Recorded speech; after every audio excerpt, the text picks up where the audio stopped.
Vamos com entrevista no Bastidores CNN. A gente abre espaço para uma conversa importante. A gente tem a honra de receber aqui no Bastidores o senador Rogério Marinho, líder da oposição no Senado Federal, coordenador nacional da campanha de Flávio Bolsonaro à presidência da República. Senador, muito obrigado pela participação aqui no Bastidores CNN. Acho que o senhor consegue nos ouvir agora.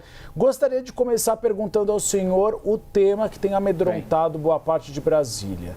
CPI ou CPMI do Banco Master. Como o PL tem se posicionado e a oposição? Ela é a favor de uma CPI não no Senado Federal, mas também na Câmara dos Deputados? Bom, boa tarde, Gustavo, Tainá, todos aqueles que estão nos acompanhando. O PL votou, e assinou e votou a CPMI do INSS, né? Tem votado sistematicamente para que instrumentos, né, de fiscalização por parte do Legislativo sejam colocados em prática, né? Também assinamos maciçamente os pedidos de CPMI que foram apresentados e de CPI, tanto a CPMI como o CPI na Câmara e no Senado tiveram aí a assinatura maciça de membros do PL, foram orientados para assinarem esses instrumentos na contramão do governo, né? O governo coloca uma narrativa de que está indignado com o que ocorreu, mas orienta os seus parlamentares a não assinarem esse instrumento, né? Que é muito importante para a sociedade, para que nós possamos passar limpo um dos maiores escândalos recentes, entre tantos outros escândalos que têm que estar caracterizados os governos do PT, né? Nós temos aí o Petrolão, nós temos aí o Mensalão, nós temos aí o Aposentão, que é a questão do INSS, e nós temos agora essa questão do Master, né, que certamente vai receber também um superlativo aí, um apelido superlativo aí, que novamente está no colo do Partido dos Trabalhadores. Tudo bem, senador? Bem-vindo ao nosso Bastidores. Eu queria te ouvir um pouco mais sobre essa sua participação na campanha do Flávio Bolsonaro. O senhor já disse, quando da desistência de uma candidatura ao governo do Rio Grande do Norte, que havia ali atendido a um pedido pessoal do ex-presidente Jair Bolsonaro. Como foi essa conversa?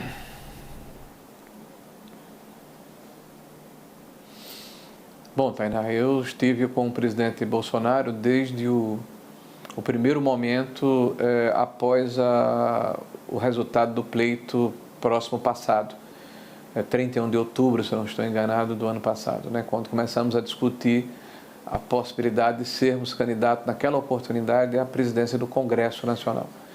Né, essa candidatura de fato ocorreu, nós sabemos que não tivemos sucesso, não tivemos êxito, e passamos a miudar a nossa conversa com o presidente, né, o presidente Bolsonaro, tratando justamente da organização do partido, da sua agenda, da maneira como o partido deveria se posicionar nacionalmente, e isso ao longo desses últimos 3 anos, até o momento em que ele injustamente foi encarcerado, né, em função de uma ação que foi definida pelo ministro Alexandre de Moraes, num inquérito que ele sequer foi denunciado, né, antecipou inclusive a sua condenação. Então, ao longo de 2025, por várias oportunidades, o presidente falava da importância de estarmos no Congresso Nacional, de trabalharmos no Senado da República, como líder da oposição afinado com o presidente Bolsonaro. Na segunda semana de janeiro, o seu advogado, né, o Bueno, esteve com ele, né, e me transmitiu, né, o seu pedido de que eu me dedicasse à campanha do Flávio Bolsonaro. Um pedido que o presidente nos faz, eu vou estar com ele inclusive amanhã pessoalmente, para mim é uma convocação.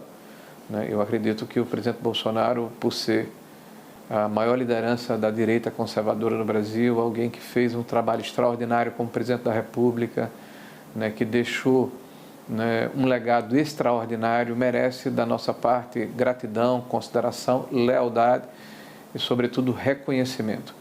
Nós temos uma tarefa pela frente, que é eleger Flávio Bolsonaro, repulsionar o país, fazer com que o país volte aos trilhos da prosperidade. Nós perdemos muito tempo com o PT, a partir dos anos 2000, do século XXI para cá, são quase 18 anos de governos do PT. O Brasil perdeu muitas oportunidades, o Brasil foi caracterizado como um país, né, de corrupção, né, de dilapidação do patrimônio público, da utilização da máquina pública em função de um projeto de governo, de um projeto de um partido, de perpetuação de um partido no poder. Então é uma responsabilidade muito grande e nós nos comprometemos com o presidente Bolsonaro e via de consequência conversamos com o futuro presidente Flávio Bolsonaro e estamos nessa articulação, nesse trabalho de pré-campanha, né, montando equipe, plano de governo, conversando com os palanques estaduais, com os outros atores políticos, né, e fortalecendo essa candidatura que começa muito forte, né, e não tenho dúvida que, além de ser competitiva, será vitoriosa ao final. Senador, vou chamar a Isabel Mega, nossa analista de política, para participar da nossa entrevista. Oi, líder. Boa tarde, bem-vindo aqui à CNN. Eu quero te ouvir, líder, sobre a movimentação do PSD no cenário a nível nacional. A gente tem três pré-candidatos e como é que isso pode embaralhar os planos de vocês nas alianças regionais? Porque alguns estados têm uma divisão sobre esses cenários. Por exemplo, eu vou citar a Bahia, a gente tem uma aliança do PL, por meio de João Roma, com o ACM Neto, do União Brasil, mas a ida de Caiado para o PSD pode mudar um pouco essa configuração. Então, resumindo a pergunta, se o PSD hoje embaralha e dificulta a vida de vocês no primeiro turno. Bom, no Brasil, a legislação pressupõe, né, e estimula múltiplas candidaturas no primeiro turno. Por isso que nós temos aqui uma eleição em 2 turnos, onde a metade mais um dos eleitores decidem ao final quem será o presidente da República pelos 4 anos subsequentes. Então, o fato de, no nosso campo, da direita e até da centro-direita, haver uma pluralidade, haver um número muito maior de alternativas, só mostra que, ao contrário do PT, né, há uma diversidade bem-vinda. O PSD é um partido organizado, né, que tem governadores bem avaliados, que podem ser candidatos perfeitamente, desde que seja conveniente para o seu respectivo partido. E a nossa preocupação tem sido de buscar esses prováveis candidatos que se colocam como tal, para mostrar a eles, e isso tem sido muito bem aceito, de que há um inimigo comum, um adversário comum, que é o PT. Quem tem atrasado o país, quem tem trabalhado contra o desenvolvimento do país, quem tem jogado contra a modernidade do país, quem tem uma visão bizarra, ultrapassada, tacanha, né, de visão de mundo, e isso tem tirado muitas oportunidades para o país. Então, no primeiro turno, a ideia é estarmos focando cada um de nós a sua respectiva campanha, mas com um compromisso que, passado a primeira volta, o primeiro turno, quem chegar ao turno subsequente contará com o apoio dos demais, por questões de convergência e de afinidades. Como aconteceu, por exemplo, recentemente no Chile, né, que o segundo colocado, inclusive, se elegeu com 60% dos votos no segundo turno.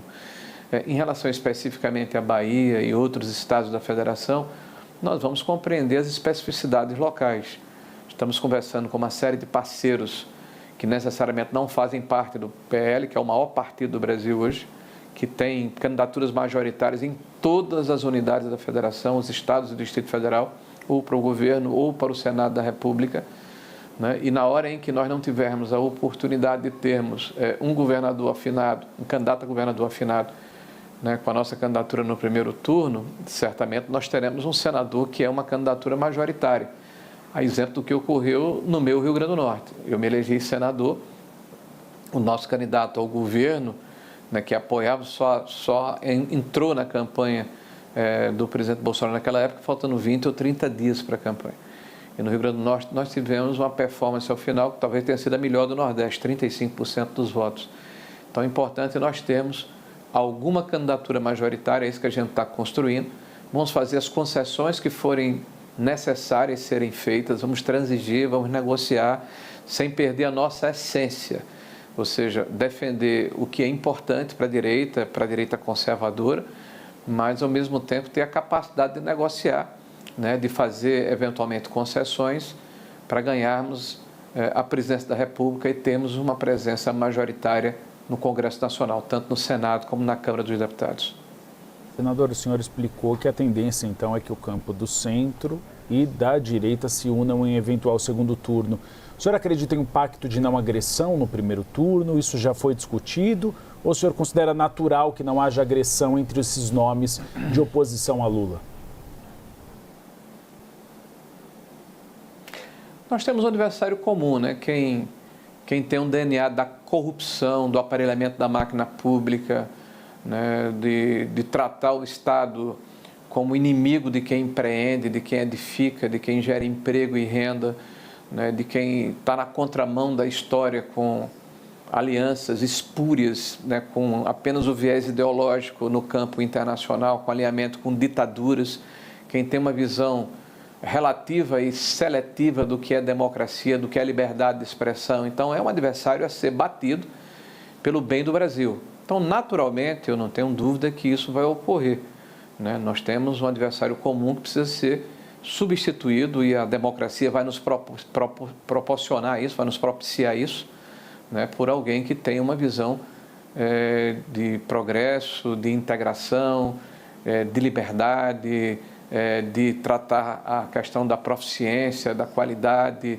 do mérito, né, como temas centrais do combate à corrupção, da segurança pública, como temas centrais do governo e não como questões meramente eleitoreiras como este governo vem tratando. Senador Ibanez Rocha, hein? Como é que está a situação dele e o apoio que o PL eventualmente daria à candidatura do governador do Distrito Federal ao Senado? O senhor está rindo? Tenho que perguntar para o senhor, que é secretário-geral do PL. O PL vai apoiar Ibanez Rocha mesmo diante dessa crise do Master? Ele tem sido citado, inclusive, pelo Daniel Vorcaro nessas negociações Master-BRB. Não, eu sorri porque você deu um suspiro quando tratou do nome dele, né? Bom, veja, Ibanez é governador do Distrito Federal. É o suspiro do suspense, tem senador. Toda a legitimidade de se colocar como candidato, tem toda a legitimidade de se colocar como candidato, né, dentro do seu partido. Agora, hoje, dentro do PL, as tratativas são de apresentarmos a candidatura de Michele Bolsonaro e de Bia Kicis. Né? Hoje é o que está mais maduro dentro do nosso campo de negociação. Certamente isso vai ter impacto, né? Porque nós temos também a intenção de apoiarmos a Celina, e aí, se a composição partidária acontecer de coligação com o MDB e o PP União Brasil, haverá talvez a necessidade de caminharmos sós no primeiro turno, né? Então, tudo isso ainda está sendo deliberado internamente, mas a disposição do partido hoje, inclusive são as pesquisas que estamos fazendo, e a vontade da maioria dos seus integrantes é apresentarmos a candidatura ao Senado, né, de Michele e de Bia. Rapidamente, senador, então está em aberto o governo?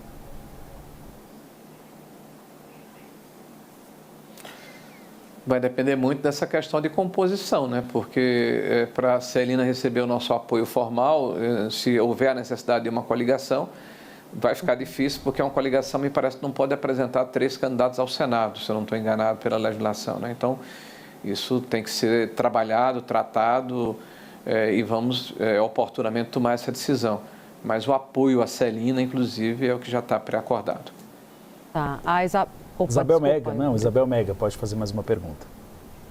Oi, senador, eu queria te ouvir também sobre CPMI do INSS. A gente ouve já um discurso da base aliada do presidente Lula de mirar Flávio Bolsonaro na CPMI. O senador Rogério Correia, deputado Rogério Correia, falou mais cedo para a nossa produtora Duda Cambraia que quer encaminhar um pedido de quebra de sigilo bancário do Flávio Bolsonaro.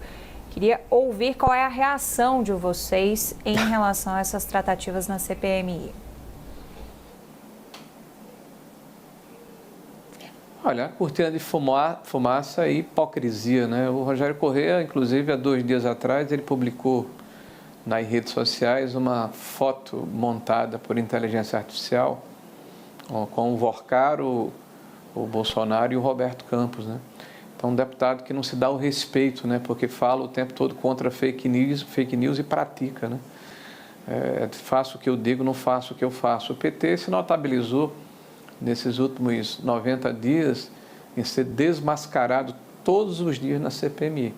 Não assinou a CPMI, né? Blindou investigação, impediu a convocação de indiciados com sinais claros de comprometimento com o assunto, que ao final foram presos, né? Foram motivos de busca e apreensão, foram motivos de ações coercitivas por parte do Judiciário, né? Tem blindado o filho do presidente Lula, que, de acordo com depoimentos e provas que foram levadas ao próprio Supremo Tribunal Federal, teria recebido R$300 mil de mesada do careca do INSS, né?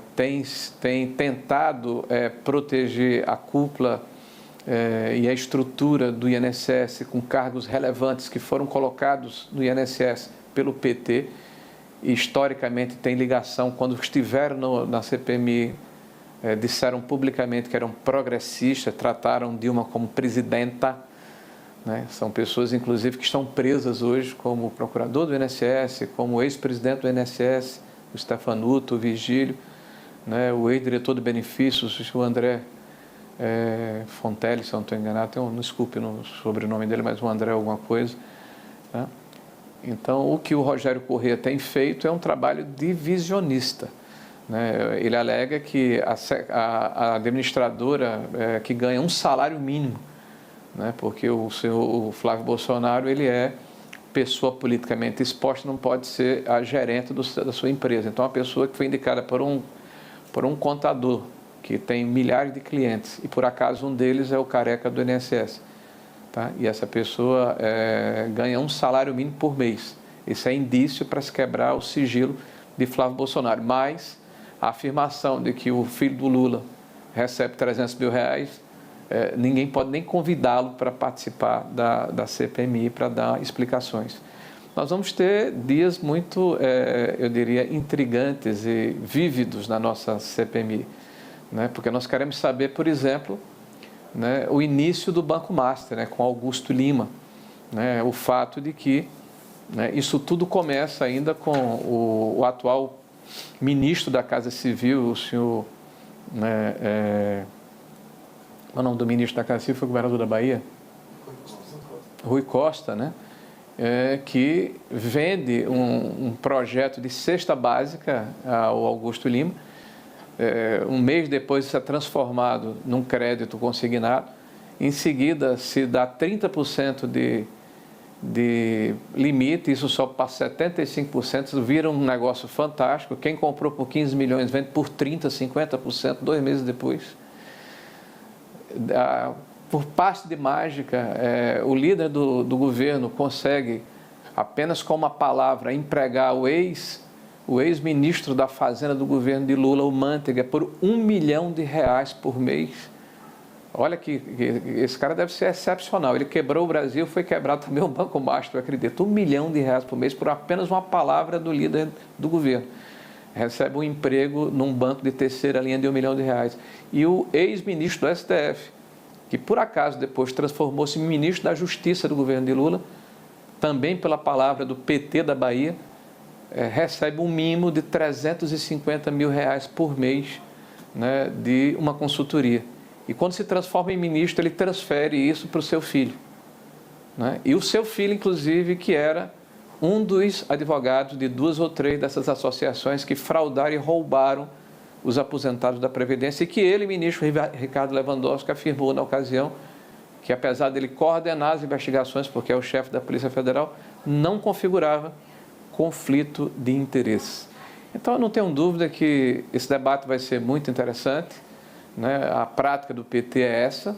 Quem acusa o PT se transforma em acusado, né? Quem denuncia o PT termina sendo vítima do aparelhamento do Estado. Mas nós não vamos desistir, né? Eu acho que esse país tem jeito, a gente tem que manter a nossa indignação, tem que manter a nossa postura, e quanto mais mentiras eles falam, maior a necessidade de esclarecermos as verdades, né? E isso certamente vai acontecer na próxima quinta-feira. Vai ser bem animado, convido vocês a assistirem. Vamos sim. O senhor fazia referência, acho que ao André Fidelis, que é ex-diretor de benefícios do INSS. Senador, nosso tempo está acabando. Fidelis, isso, desculpe. Isso, agradeço por não ser indelicado. Imagina, para encerrar rapidamente. Claro, a candidatura de Flávio Bolsonaro vai ser uma candidatura de oposição a Lula, mas qual deve ser a marca dessa candidatura? Olha, primeiro nós queremos combater firmemente a corrupção e o aparelhamento da máquina pública que tem caracterizado os governos do PT. E por que falo isso? Basta ver os prejuízos que nós estamos tendo com a maneira descuidada como são ocupados cargos públicos neste governo. Na contramão da profissionalização da gestão da máquina pública, o governo colocou amigos do rei, sindicalistas, membros de partidos aliados e do próprio PT à frente de fundos de pensão, de correios, de empresas estatais importantes, e nós estamos vendo aí os rombos e os escândalos se sucedendo como ocorreram em governos passados do PT. Depois, uma preocupação que todo cidadão brasileiro tem que ter, né, com a segurança pública do nosso país.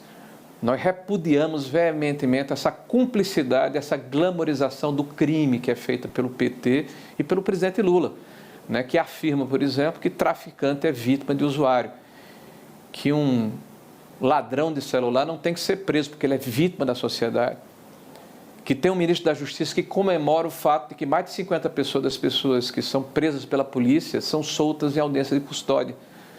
A polícia literalmente enxuga gelo, que tenta praticar uma política indiscriminada de desencarceramento e combate qualquer tentativa de recrudescimento de penas ou de enfrentamento para se retirar facções de territórios ocupados à margem do Estado. Então, essa é uma discussão extremamente importante que vai precisar ser travada.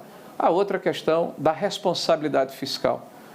Nós perdemos oportunidades e estamos legando para o futuro uma enorme dívida para os nossos filhos e para os nossos netos em função de um projeto que tem apenas um viés, a perpetuação no poder de um partido político. Então, nós estamos hoje com os maiores juros da história desde os últimos 19 anos. Nós somos um país em que aumentou drasticamente a sua relação dívida-PIB, quase 10 pontos percentuais. Nós somos um país que estamos comemorando o pagamento de R$1 trilhão em juros. Nós somos um país que perdeu a credibilidade, a segurança jurídica e a previsibilidade, porque nós poderíamos estar tendo um aporte de recursos aqui imensamente superior ao que temos hoje, dadas as circunstâncias internacionais, né, graças à questão das crises que estão sendo geradas pela essa nova política estabelecida pelos Estados Unidos de guerra tarifária, de enfraquecimento do dólar e essa nova correlação de forças com a Europa e com a Ásia e com a China. Então, nós somos um país em que há necessidade de se revisitar os fundamentos macroeconômicos, as reformas importantes que foram feitas, a modernização do Estado brasileiro, que está sob ataque, está em xeque com este governo do PT. Então, nós temos, assim, muita disposição para fazer a comparação necessária, para mostrar o que ocorreu antes e o que ocorre agora. Nós estamos vivendo literalmente no país dos recordes negativos. É o país em que o Brasil bate recorde de queimadas, de morte por dengues, de feminicídios, de corrupção e, sobretudo, de cara de pau, né, de um presidente que tem os mesmos atos, os mesmos métodos, a mesma receita de uma ação que quebrou o Brasil moralmente e economicamente nos finais dos anos de 2015 e 2016, a maior queda do PIB da história do Brasil desde 1948. E ele repete a mesma história, imaginando que vai ter resultado diferente. Não vai ter, mas nós temos uma responsabilidade de tirarmos o Brasil das garras de quem usa o Brasil para os seus próprios fins e encaminhar o Brasil no trilho da prosperidade, derrotando o PT agora em 2026. Obrigada, Rogério Marinho, senador, líder da oposição no Senado e agora coordenador da campanha de Flávio Bolsonaro à presidência. Um bom trabalho, senador. Até uma próxima. Obrigado a você pela oportunidade.